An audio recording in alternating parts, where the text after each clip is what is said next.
جن کا شلوار ٹخنوں سے نیچے ہوگا ان کا مقدر جہنم ہے، اور اس میں کہیں بھی تکبر کی بات نہیں آئی ہے۔ حدیثوں کا مطلب سمجھائیے، شکریہ۔ کبھی کوئی حدیث آپ کے سامنے آئے تو ایک اصول کی بات جان لیں، وہ یہ کہ یہ قرآن نہیں ہے جس کو اللہ تعالیٰ نے مرتب کر دیا، وہ اپنے سیاق سباق کے ساتھ موجود ہے۔ یہ رسول اللہ سے سنی ہوئی باتیں ہیں جو لوگ اپنے طریقے پہ بیان کرتے ہیں۔ چنانچہ میں نے اپنی کتاب میزان میں جہاں فہم حدیث کے اصول بیان کیے ہیں، وہاں اس جانب توجہ دلائی ہے کہ اس باب کی ساری چیزوں کو جمع کرنا چاہیے، پھر ان کو قرآن کی روشنی میں دیکھنا چاہیے۔ تو اس باب کی تمام روایات کو جب آپ جمع کرتے ہیں تو ان میں یہ بات پوری بیان ہو گئی ہے۔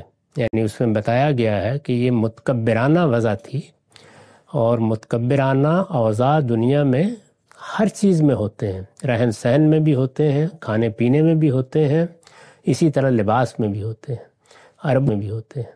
عربوں کے ہاں اس طرح تہمت کو چھوڑ دینا اور جہاں چاہے گھسٹتی رہے، اسی طرح سے امامہ بہت لمبا باندھنا، اسی طرح کرتا بہت لمبا پہننا، اس کو اسبال کہتے ہیں۔ یہ سب اور تکبر سب سے بڑا جرم ہے۔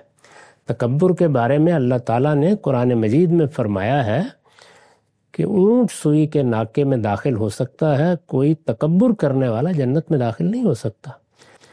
تکبر کے اوضاع کے بارے میں رسول اللہ نے لوگوں کو کہا ہے کہ اس سے اجتناب کیا کرو۔ اس کا اس وقت جو لوگ پتلون پہنتے ہیں، پاجامہ پہنتے ہیں، اس سے کوئی تعلق نہیں۔